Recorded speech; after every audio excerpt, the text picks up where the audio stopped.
नमस्कार छात्र मित्रों। श्री स्वामीनारायण गुरुकुल चित्तल ई क्लास में आपका हार्दिक स्वागत है। आज हम अभ्यास करेंगे कक्षा 9 विषय हिंदी इकाई 9 निर्भय बनो। लेखक का नाम है फणीश्वर नाथ रेणु जी। साहित्य प्रकार उपन्यास अंश। संदर्भ ग्रंथ कितने चौराहे प्रकरण 7। तो पहले हम लेखक फणीश्वर नाथ रेणु के बारे में बात करेंगे। यह तस्वीर आप देख सकते हो, तो यह है हमारे लेखक फणीश्वर नाथ रेणु जी। चलिए दोस्तों, तो पहले हम लेखक के बारे में जानकारी प्राप्त करते हैं। फणीश्वर नाथ रेणु का जन्म 4 मार्च 1921 को बिहार के अररिया जिले में फारबिसगंज के पास ओराही हिंगना गांव में हुआ था। उस समय यह पूर्णिया जिले में था। उनकी शिक्षा भारत और नेपाल में हुई। प्रारंभिक शिक्षा फारबिसगंज तथा अररिया में पूरी करने के बाद रेणु ने मैट्रिक नेपाल के विराटनगर आदर्श विद्यालय से कोइराला परिवार में रहकर की। इन्होंने इंटरमीडिएट काशी हिंदू विश्वविद्यालय से 1942 में की, जिसके बाद वे स्वतंत्रता संग्राम में कूद पड़े। बाद में 1950 में उन्होंने नेपाली क्रांतिकारी आंदोलन में भी हिस्सा लिया, जिसके परिणाम स्वरूप नेपाल में जनतंत्र की स्थापना हुई।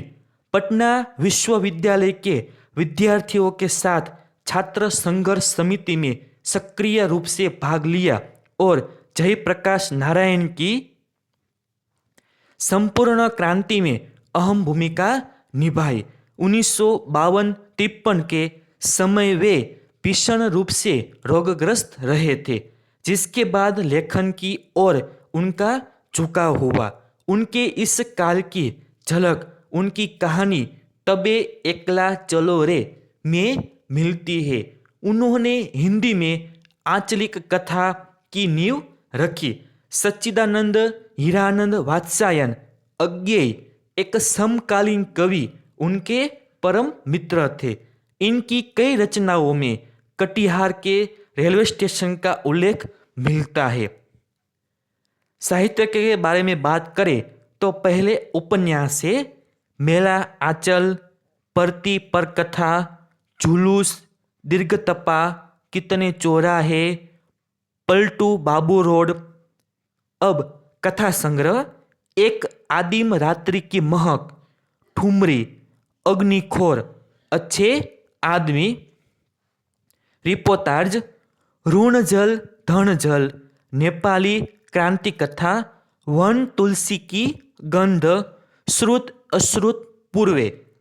प्रसिद्ध कहानियां मारे गए गुलफाम, तीसरी कसम, एक आदिम रात्रि की महक, लाल पान की बेगम, पंचलाइट, तबे एकला चलो रे, ठेस, सौ दिया।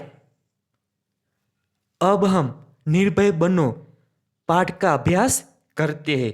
यहाँ जो पाठ दिया गया है वो पाठ का सार है। आपके पास पुस्तक तो है, मैं आपको पाठ का सार बताता हूँ, आप ध्यान से सुनिए। पाठ्य पुस्तक में जो यह पाठ दिया गया है उनमें से मैंने पाठ का सार निकाला है, तो मुद्दे के साथ मैं आपको बताता हूँ। पाठ का मैंने विभाग पढ़ा है, तो इस तरह मैं आपको पाठ समझाता हूँ, आप ध्यान से सुनिए। पाठ की शुरुआत होती है तो पहले मैं आपको प्रस्तावना बताता हूँ। प्रियोदा बहुत सेवाभावी लड़का है। प्रियोदा के दल के 3 सदस्य मनमोहन, सूर्यनारायण और इब्राहिम। दोस्तों खास नाम याद रखें, प्रियोदा के दल के 3 सदस्य है मनमोहन, सूर्यनारायण और इब्राहिम। मनमोहन खूब तेज लड़का है। उसका गला बहुत मीठा है। उसे गाने का शौक है। उसके गाने की सभी प्रशंसा करते हैं। सूर्य नारायण पढ़ने में कमजोर है, पर उसका शरीर मजबूत है, क्योंकि वह रोज 100 दंड बैठक करता है। वह दल के सदस्य को तैरना सिखाता है। इब्राहिम को अपशब्द साला बोलने की आदत है। सरकारी अफसरों को साला बोलने में उसे कोई बुराई नहीं लगती। वह दलीलबाजी करता है, फिर भी क्लब के नियमों का पालन करता है। प्रियोदा की टोली सेवाभावी लड़कों का दल है। यह टोली हर रविवार को सुबह सन्यासी आश्रम के लिए मुठिया वसूलती है। इसके लिए उसे कस्बे के मोहल्लों में जाना पड़ता है। स्कूल का कोई छात्र या शिक्षक बीमार पड़ता है तो प्रियोदा की यह टोली उसके घर पहुंच जाती है। टोली के सदस्य रोगी के पूरी तरह स्वस्थ हो जाने तक उसकी सेवा करते हैं। हैजा जैसी बीमारियों में यह टोली लोगों के लिए वरदान बन जाती है। इस प्रकार प्रियोदा की टोली कई तरह के सेवा कार्य करती है। इस पाठ में निर्भयता का बहुत बड़ा गुण है। बचपन से ही इस गुण का विकास होना चाहिए। लेखक के उपन्यास कितने चौराहे प्रकरण 7 से लिए गए इस अंश के सभी पात्र नवयुवक हैं। उनमें निर्भयता दिखाई देती है। जो डरते हैं उन्हें निडर बनाने का प्रयत्न किया जाता है। तो अब हम पाठ की शुरुआत करते हैं।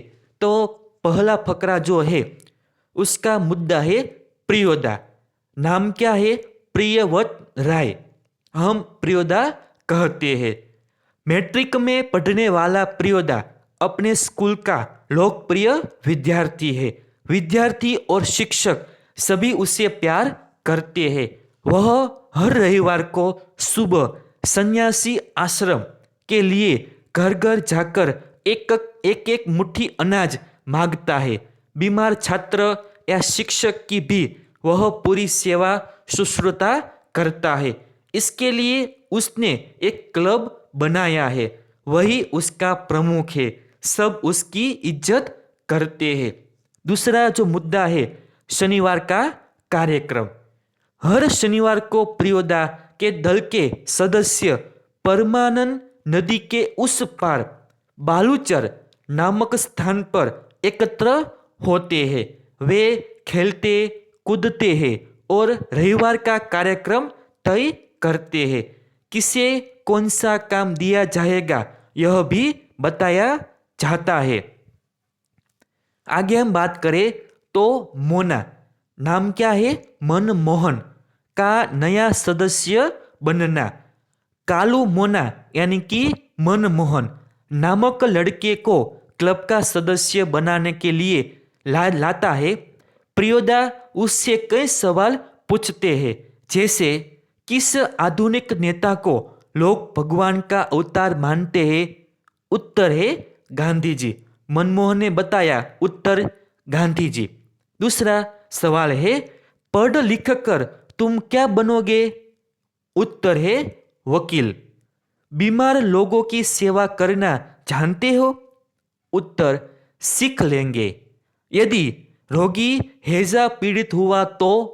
इस प्रश्न के उत्तर में मनमोहन यानी कि मोना चुप रहा, क्योंकि वह हैजे से डरता था।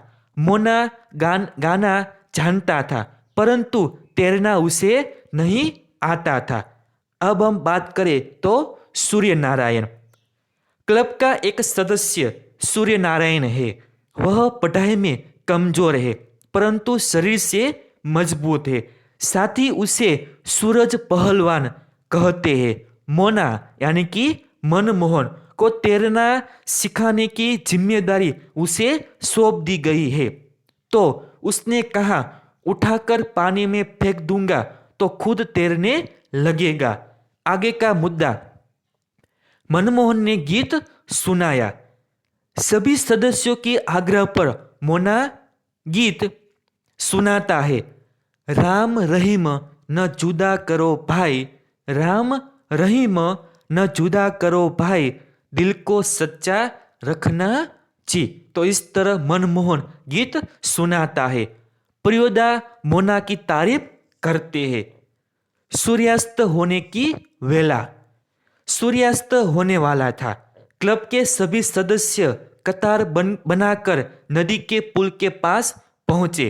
वहां एक गाड़ीवान तन्मय होकर विद्यापति का गीत गा रहा था। सूरज ने भी उसके सुर में सुर मिलाया। हाल्ट, यह बीमारी है। हाल्ट बीमारी है दोस्तों, खास याद रखें। उसी समय सब डिप्टी साहब ने फायर कर चिड़िया के जोड़े से एक को नीचे गिरा दिया। उसका अर्दली दौड़ता हुआ आया और मरी हुई चिड़िया को उठा ले गया। क्लब के एक सदस्य इब्राहिम ने अर्दली के बारे में कहा, साला भारी खचड़ा है। प्रियोदा के मुंह से अचानक निकला, हाल्ट। दल के नियम के अनुसार कोई सदस्य किसी प्रकार का अपशब्द या गाली मुंह से नहीं निकाल सकता था। इब्राहिम ने माफी मांगी, परंतु फिर उसके मुंह से साला शब्द निकल गया। प्रियोदा ने उसे चेतावनी दी।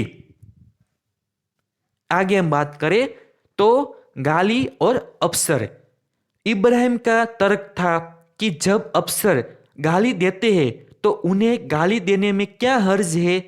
तब क्लब के नियम की याद दिलाकर इब्राहिम को शांत कर दिया गया। सहुआइन धर्मशाला के पास आकर सब एक दूसरे से विदा हुए। अंतिम मुद्दा है मनमोहन का डर दूर करना। मनमोहन सुने रास्ते से जाने में डरता था, इसलिए प्रियोदा उसके साथ चले। रास्ते में एक सुना, खंडहर और उजड़ा हुआ मकान मिला, जो पहले पोस्टमार्टम हाउस था। लोग मानते थे कि वहाँ भूत पिशाच रहते हैं और प्रेतनियाँ नाचती है। यह जानकर मोना डरने लगा। तो इस तरह प्रियोदा ने मनमोहन का जो डर था वो दूर किया। तो इस पाठ में हमने निर्भयता का गुण सीखा, यानी कि निर्भयता बहुत बड़ा गुण है। बचपन से ही इस गुण का विकास होना चाहिए। तो इस तरह लेखक ने हमने इस पाठ में कैसे निर्भय बनना चाहिए वो सिखाया। Thank you.